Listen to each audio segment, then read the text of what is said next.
Subscribe to my channel Voice of Panipat and also press this bell icons. Never miss any new updates.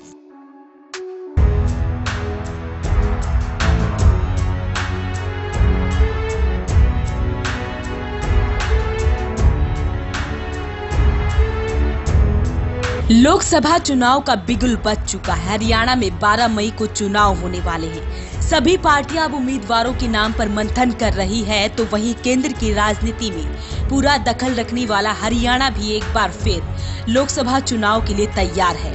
पिछली बार मोदी लहर पर सवार होकर पूरे बहुमत के साथ सत्ता में आई भाजपा सहित सभी दलों ने चुनाव के लिए कमर कस ली है। 5 नगर निगम और जींद उपचुनाव में मिली जीत से भाजपा खासी उत्साहित नजर आ रही है। वहीं बिखरे हुए विपक्ष के सामने सिर्फ चुनौतियां ही नजर आ रही हैं। पिछले लोकसभा चुनाव की अपेक्षा हालांकि इस बार के चुनाव की राजनीतिक परिस्थितियां काफी बदली हुई हैं, लेकिन जिस तरह से विपक्ष बिखरा हुआ है उससे भाजपा के लिए 2019 का चुनाव जीतना बड़ा ही आसान नजर आ रहा है। पिछले चुनाव में 24.4% वोट हासिल करने वाला इनेलो पार्टी इस बार 2 फाड़ हो गई है।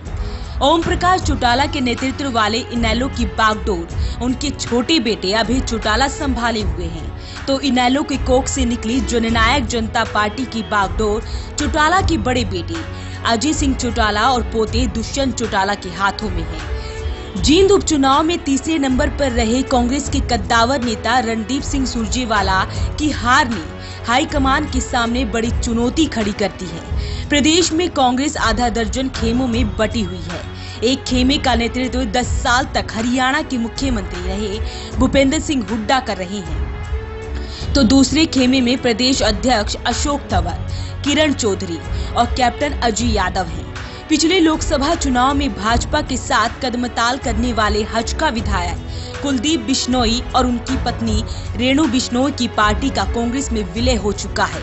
सैलजा और रणदीप सुरजेवाला राष्ट्रीय राजनीति में सक्रिय हैं, इसलिए भाजपा को कांग्रेस की फूट रास आ रही है। भाजपा के लिए अगर कुछ मुश्किल खड़ी कर रहे हैं तो वह कुरुक्षेत्र से बागी सांसद राजकुमार सैनी है, जिन्होंने लोकतंत्र सुरक्षा पार्टी का गठन करने के बाद बसपा सुप्रीमो मायावती के साथ गठजोड़ कर लिया है। हरियाणा के जींद उपचुनाव में राजकुमार सैनी की पार्टी गैर जाट मतों में काफी हद तक सेंध लगाने में कामयाब रही है। यही स्थिति इनेलो व बसपा की गठजोड़ के बावजूद थी। अब इनेलो व बसपा का गठजोड़ टूट चुका है और लोकतंत्र सुरक्षा पार्टी व बसपा के लिए नए राजनीतिक रिश्ते बन चुके हैं। इस बार भी अरविंद केजरीवाल भी सभी 10 सीटों पर चुनाव लड़ने को तैयार है। शुरू में दुष्यंत चौटाला की जेजेपी और अरविंद केजरीवाल की आम आदमी पार्टी के बीच गठजोड़ की चर्चाएं काफी दिनों तक चली, लेकिन दोनों के बीच सीटों का बंटवारे पर बात नहीं बन पाई। वॉइस ऑफ पानीपत के लिए Kulwant Singh. Prayag International School Panipat provides a conducive learning environment, transforming pedagogical practices where learning takes place beyond the classroom, fostering values and acquiring life skills, opening a gateway to a bright future. Admissions are open from class pre-nursery to 10th, and attractive scholarships are being offered on merit basis. Scholarship test is held on 17 March 2019 at 11 am. For further details, please contact Prayag International School.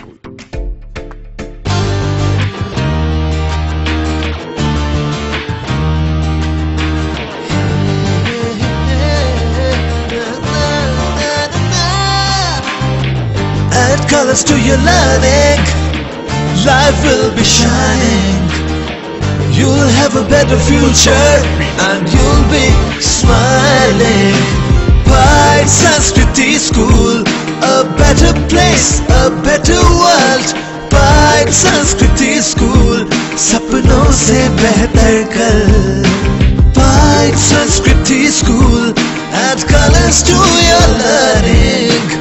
Pride Sanskriti School, your life will be shining.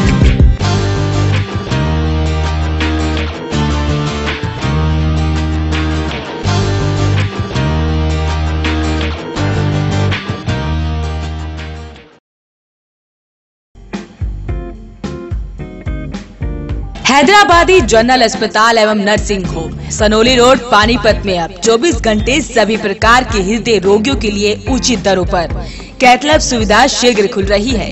आधुनिक मशीनों द्वारा हृदय का इलाज। Doctor Sunil Kumar so far, super speciality DNB cardiology, भूतपूर्व हृदय रोग विशेषज्ञ, मेदांता अस्पताल, गुरुग्राम। संपर्क करें 9992500 368 और 369।